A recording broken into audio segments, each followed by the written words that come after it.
गर्व से बोला लोग कि हम भोजपुरिया हैं। बोले में शर्माते नहीं जा, मेट्रो में चला जी तो बोले में शर्म लगी। गंगा जी जहाँ जाता रही वही जाला भोजपुरी काहे ने कहूं जजत दिहल जात काहे कि रउआ में हमरा में कमी बटला से होता जितना रउआ लोग बटम लोगिन उतना खराब होके के अपना देश में सबसे पहला जो क्रांति भई रहे ना, जिस देश आजाद भइल तो भाषा के आधार पे ही सब चीज बटल। राज्य कौन स्टेट के कौन से हिसाब से बनाओ जी, तो भाषा के आधार पे भई रहे। और भाषा जैसे जैसे भैया बोल रहा हन कि भाषा जैसे बोलल जाई तो में जातो पात सब एक हो जाला।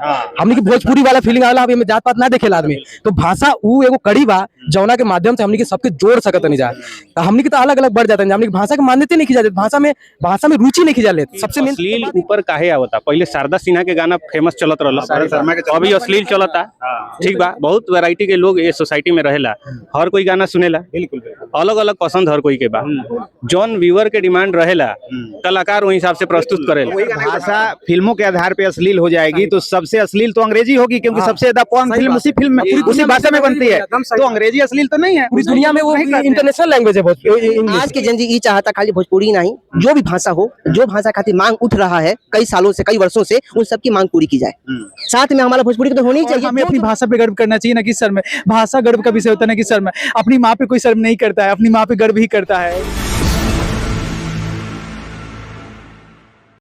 गोरखपुर से है, बिहार गोरखपुर यूपी क्षेत्र बा गोरखपुर। हाँ तो ऐजा यूपीएससी की तैयारी करेनी। अच्छा, यूपीएससी। हाँ, करोल बाग में ओल्ड राजेंद्र। तो भोजपुरी तो बहुत जरूरी बा, क्योंकि जब अपन संविधान बनल रहे तो उस समय 1414 भाषा रहे। अभी 22 गो हो गई बा। साथ में मैथिली हाँ बाद में शामिल भइल बा। तो पता नहीं कैसे इतना देर हो गई, पहले हो जाए के रहे। सबसे ज्यादा हाँ, सबसे ज्यादा पूरा उत्तर प्रदेश बिहार केंद्र में जो सरकार बनेला यूपीए बिहार डिसाइड करेला। और भोजपुरी भाषा सबसे ज्यादा उत्तर प्रदेश और बिहार में बोलल जाता। तो भोजपुरी तो जरूर बाइक चाहिए 8वां शेड्यूल पे। तो हम तो यही अपील करम कि सब केहू आवा लोग जंतर मंतर पे जब भी और गर्व से बोला लोग कि हम भोजपुरिया हैं। जैसे अभी भी आप देखो यूट्यूब पे सबसे ज्यादा व्यू जाला तो भोजपुरी गाना के जाला। जब भी हाईवे से हमने के जाने के कार में बैठ के तो भोजपुरी गाना सुने के, और सब केहू सुनेला, हर आदमी सुनेला। शादी में गाना बजेला तो भोजपुरी गाना बजेला। तो हमको ये ना समझ आला, शादी में कार में सब केहू सुनेला गाना, और फिर बाद में भोजपुरी के गंदा शब्द यूज होला। तो ये दोहरा मानसिकता ना चले। हाँ, एक तरफ तुम मजा भी इंजॉय भी करत आला, दूसरा तरफ बोला तला कि खराब बाटे। पहली बात में और एक दिक्कत बा, ये बात काम सब भाषा में अश्लीलता बा। हाँ, चाहे तू हिंदी उठाला, बंगला उठाला, चाहे जौन भाषा में गाना और आर्ट जब देखबा तो वैसा बहुत ज्यादा तरीका के अश्लीलता आपके मिली। लेकिन हमनी के ज्यादा शर्म काहे आवता भाई? ऐसे कि हमनी के ओकरा के जानत तो कहे मतलब ही बा कि सब ठीक बा, छुप जाला ना, कुछ चीजें छुप जाला तब जब आदमी बोलेला ना। कुछ आदमी अश्लीलता फैलाए वाला के कुछ आदमी बा, लेकिन उनकर बात ज्यादा ऐसे उजागर हो पाता कैसे उनकरा के फॉलो करता आदमी। अच्छाई बोले वाला आदमी कम बा। जैसे ऐसे प्रोटेस्ट होके आदमी बात रखे लगातार, तो ऑब्वियस सी बात बा, मतलब सिंपल सी बात बा कि मिल जाए, हमनी के मान्यता मिल जाए, 8 शेड्यूल में ऐड कर लेवल जाए। लेकिन बात ये बा कि हमनी के बोले में शर्माते नहीं जा। मेट्रो में चल जी तो बोले में शर्म लगी। जबकि तू दिल्ली यूनिवर्सिटी उठा ला, चाहे जितना सेंट्रल यूनिवर्सिटी बा भारत के, वो ज्यादातर भोजपुरी बेल्ट के ही आदमी बा। चाहे इलाहाबाद यूनिवर्सिटी उठा ला, प्रयागराज यूनिवर्सिटी, जिसका हर जगह वो पूर्वांचल बिहार हर जगह भोजपुरी के राज बा। लेकिन हमनी के बोले में काहे शर्माते नहीं जा? दिल्ली देख ला, दिल्ली में पूरा बिहार लखनऊ सब मिनिस्ट्री बन जाता भोजपुरी के आधार पे, वहाँ से आके आदमी ऐसा बन जाता। आसाम बा उत्तर प्रदेश से बहुत छोट राज्य बा आसाम। उत्तर प्रदेश बिहार का मान ली तो बहुत छोट बा। 22 गो राज्य जो मिला के भोजपुरी बोले ले। जो पूर्वांचल बा इलाहाबाद से देख ली, कौशाम्बी से देख ली, आ ओइजा ले चल रोहतास ले, रोहतास के आगे ले चल गंगा जी जहाँ ले जाता रही ओइजा ले भोजपुरी बा। ये मानी कि बंगाल के खाड़ी ले भोजपुरी बा। ओइजा के सांसद, ओइजा के बड़ा बड़ा मिनिस्टर बनता लोग के भोजपुरी भाषी लोग। और एजा चल आई हमारे उत्तर प्रदेश में सबसे ऊपर गंगा जी जहाँ से बहत रही, दिल्ली जहाँ बा उस सब जगह पे भोजपुरी बोलल जाता। तो भोजपुरी भाषा के काहे नहीं बोलल जात, काहे नहीं जजत दिहल जात, काहे कि रउआ में हमरा में कमी बा। सही बात। एजा खड़ा होके हमनी के बतियावे लगल जाए, तब हम कह देंगे हम तिवारी हैं, पानी हैं, डूबे हैं, चमार हैं, डोम हैं, सब बराबर में आ जाए लोग। क्यों कोई हम यहाँ हैं, क्यों ठाकुर हैं।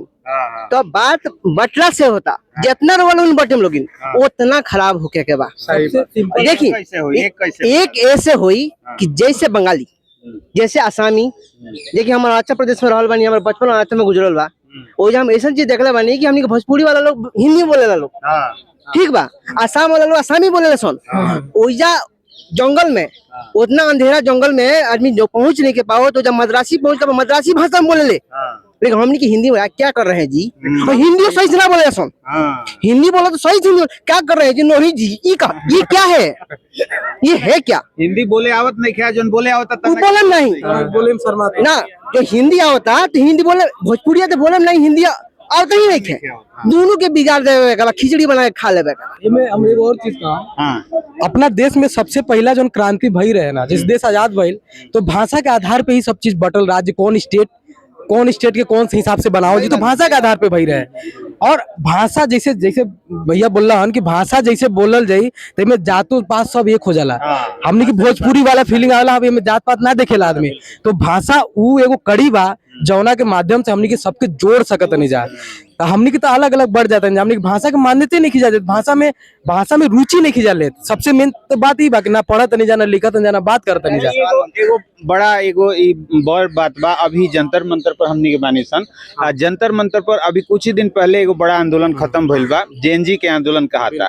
और देखला से हमरा बुझाता कि सबे जेएनजी में बा, हैं? तो जौन एगो जेएनजी, आज के जेएनजी बा, वो भोजपुरी भी गर्व से बोल रहल बा, अच्छा पढ़े लिखे वाला भी।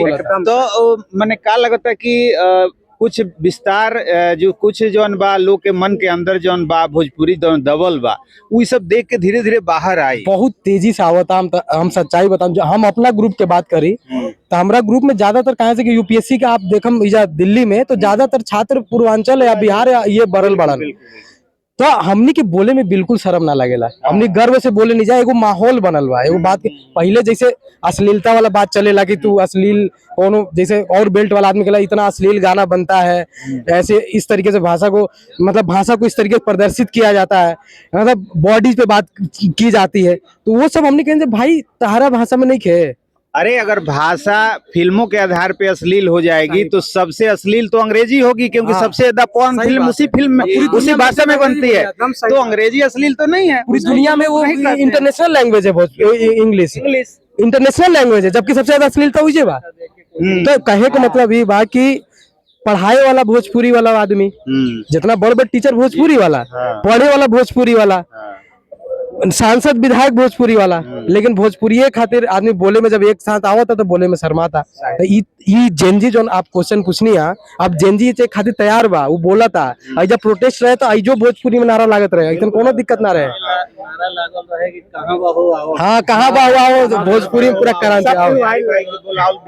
हाँ अभिजीत भी अपील कर अभिजीत भी तो अब ये जेनजी जो आज के जेनजी बा, ई भोजपुरी के लेके प्रधानमंत्री मोदी जी से का अपील कर रहा बा? एक लाइन में अपील करेंगे मोदी जी से। प्रधानमंत्री मोदी जी से हमनी के ये अपील कैल जी कि हमनियों के भाषा के मान्यता देवल जाए, ताकि हमनी के मजबूती से जौन आदमी नईखे बोला शर्मात बोले में वो बोल पावे।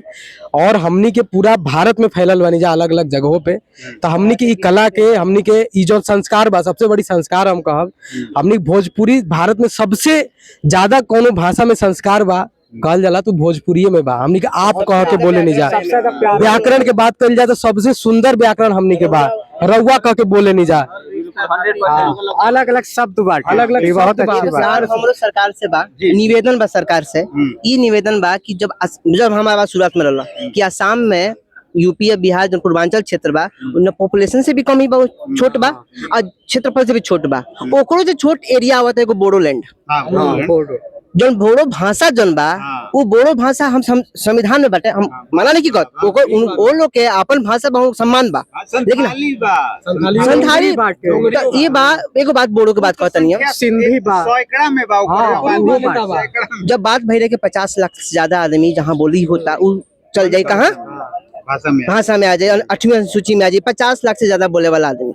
हमनी का 5 करोड़ से ज्यादा तो भारत में बोलता नहीं सब, आधा बिहार में हमारे क्षेत्र में चल जाए, हम गोरखपुर कुशीनगर से आवता नहीं, हम गोपालगंज के लगे बा हमारे घर के आसपास के 5 गाँव से 50 आदमी तो चला अमेरिका में बा, ओइजा जाके छठ पूजा करता, ओइजा जाके भोजपुरी बतिया होता, ओइजा जाके भोजपुरी में। अभी एक जना बिहार के भरल लंदन में कोनो मेयर बनल बाड़े, तो अब हमनी से नीचे से आदमी ओइजा ले पहुंच जाता, काहे नहीं कि हमनी के मिल पावत। अबे सुननी है कि हम तो नहीं जाना, अबे सुनिए कि 13-14 बार हमनी के लोकसभा में प्राइवेट बिल आ चुकल बा भोजपुरी भाषा ले, कई बार आई। आखिरी बार जौन बा सबसे पहला बार भोगेंद्र झा जौन रहले बिहार से ही उनकर बिल आई रहे ओकरा बाद आखिरी बार तो कई आदमी बोलल बा। अभी जब मनोज तिवारी सांसद रहलन तो उ भी ओकर उठौले रहले हैं और निरहुआ गइलन तो उहो पे एक बार उठौले हैं रवि किशन भी उठौले बा। किशन जी से तो हमारा सबसे बड़ा सवाल बा कि हम गोरखपुर से शिकायत बा वहाँ से तो बहुत बड़ा शिकायत बा। उस समोसा में बतिया लेता है उनका समोसा में कितना आलू भरे के बा कहाँ कौर में बेचे के बतिया लेता है और उनकरा से ये नहीं बोल के ठेकुआ खाए खातिर का चाहिए ठेकुआ केंगा बनेला उ नहीं बता पाओ तू और बता दे तो समोसा में कितना आलू भरे के बा कितना कौर में बेचाए के बा का भोजपुरी बोली लोग यार का बनी लोग भोजपुरी के महान आदमी ये लोग कुछ लायक नहीं खेलो ओकरो से बढ़िया तो हमनी के यूपी के बिहार के जाने हरियाणा के दोस्त बात उ भोजपुरी बोल लेता सन अच्छा उ अच्छा एक जन पंजाबी के देखनी अभी आसाम में बाढ़ आइल बाटे एक जन पंजाबी रहलन उ भोजपुरी बतिया होता सही बात। उ सरदार जी वाले तो पंजाबी इतना बढ़िया भोजपुरी बतिया होता है। तो बात चलत का अपील का रही अपील ई रही कि आज के जेनजी का चाहता आज के जेनजी ई चाहता खाली भोजपुरी नहीं जो भी भाषा हो जो भाषा खातिर मांग उठ रहा है कई सालों से कई वर्षों से उन सब की मांग पूरी की जाए। साथ में हमारा भोजपुरी को तो होनी ही चाहिए जो मांग कर रहा है सबको मिलनी चाहिए क्योंकि सबका अधिकार है अपना भाषा को मांग करने का और अपनी भाषा पे गर्व करें। आप गर्व से बोले कि हम भोजपुरी बेल्ट से हैं। लास्ट में बोला हम एक बात बोला मैंने हम ही कहल चाहते नहीं कि प्रोपोगेंडा फैलावल जाता है कि भोजपुरी गंदा बा ये सिर्फ हमनी के बोले में शर्मात नहीं जा। हम रिक्वेस्ट करम व्यूअर से आपके जो भोजपुरी सुने बोले समझे वाला आदमी बा कि ई प्रोपोगेंडा मत फंसी आप लोग कितना अश्लीलता बा पे बातें मत करिए आप जो सच्चाई बा आपके बोले में अच्छा लगा था सबसे प्यारा भाषा बा आप बोली गर्व से बोली रिक्वेस्ट बा व्यूअर से बस।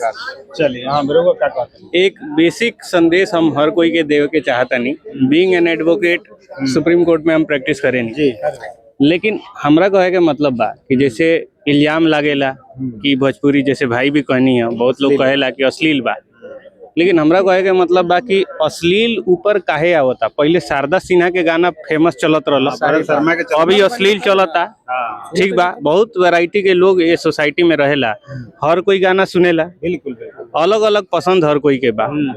जौन व्यूअर के डिमांड रहेला कलाकार वही हिसाब से प्रस्तुत करेला वही गाना के बढ़ावा तो हम ही नहीं कह सकत कि मान लेनी उ कलाकार खाली खराब हो आ चाहे हम खराब बानी। जौन व्यूअर जैसन पसंद करता हर कोई आज के डेट में फेमस होके के चाहेला लेकिन बेसिक ही चीज बा कि अगर हम अपना भाषा के मान लेनी नहीं बोल सकत जैसे सुप्रीम कोर्ट लॉबी में या हाई कोर्ट हमनी जाए नहीं सक आदमी अपन भाषा के जब लोग मिलेला तो आदमी वो बारे में बात करेला।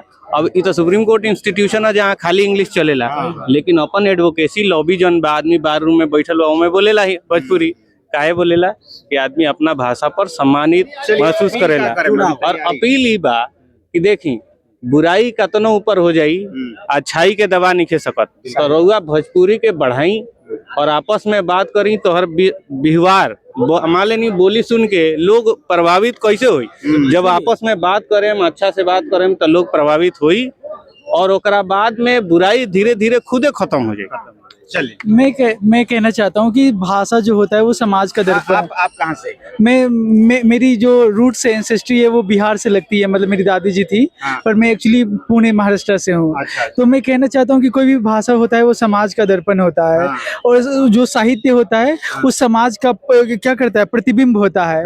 तो जो भोजपुरी भाषा है या उस पर जो अश्लीलता का आरोप लग रहा है तो ये अश्लीलता अगर जो जनता है जो लोग हैं जनमानस है अगर वो नग्नता चाहती है तो क्या हम नग्नता को प्रदर्शित कर सकते हैं? क्या नहीं कर सकते हैं। तो इसीलिए सबसे पहले वहाँ के लोगों को हमें समझना पड़ेगा कि जो जनता नहीं साहित्य का क्या काम होता है मानव समाज के दुखों को दर्द को क्या करे साहित्य में प्रदर्शित करे। जैसे हम भिखारी ठाकुर है उन्होंने जो नाटक है उनका बेटी बेचवा है पुत्रवध है या जो सारी कहानियां हैं जो नाटक है उसमें क्या है साहित्य का समाज का दर्पण है और उससे हमें देख के हमारी जो चेतना है जो हमारी भावना है वो सच में खो जाता है। लगता है कि सच ये तो सच में कितना ये कितना सजीव चित्रण है। इस प्रकार से देखते हैं तो ये होती है भाषा और भाषा वो क्या होता है भाषा से हम वो समाज भी जीवित होता है।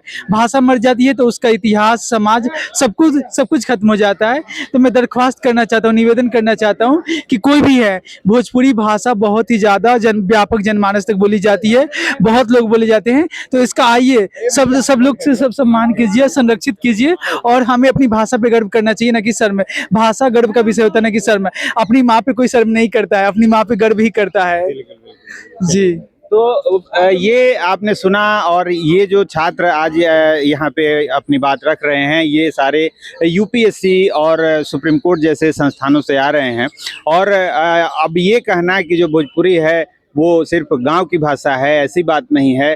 और लोग अब खुल के बोल भी रहे हैं, शर्मा भी नहीं रहे हैं, लेकिन जो आवाज़ है वो कहीं ना कहीं अब एकजुट होकर उठने लगी है, और उम्मीद है कि अब भोजपुरी को उसका हक मिलेगा। चलिए, बहुत बहुत धन्यवाद।